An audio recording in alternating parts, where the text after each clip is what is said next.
generale che ci ha consegnato la reliquia. È scritto in latino, per la traduco in italiano.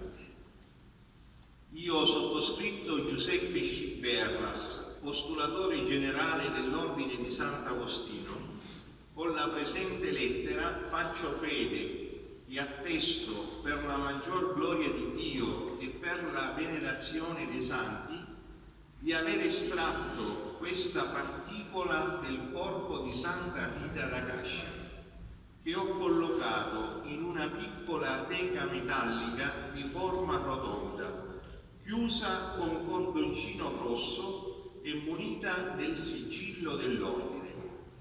Do facoltà che sia esposta alla pubblica venerazione dei fedeli a norma del codice del diritto canonico.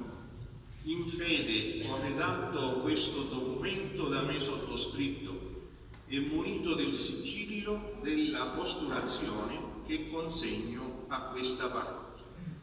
Roma, 17 marzo 2019.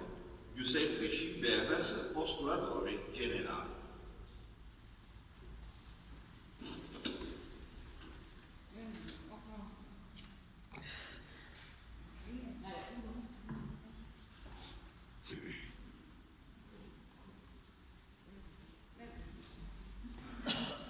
Preghiamo. O Dio onnipotente ed eterno, che in Santa Rita d'Agascia ci hai dato un luminoso esempio di unione a te nella preghiera e di servizio e amore ai fratelli, fa che, superando per sua intercessione il nostro egoismo e la pigrizia, possiamo imitarla per sperimentare nella prova il tuo amore misericordioso e la sua fraterna protezione. Per il nostro Signore Gesù Cristo, tuo Figlio, che è Dio, e vive e regna con te nell'unità dello Spirito Santo per tutti i secoli dei secoli.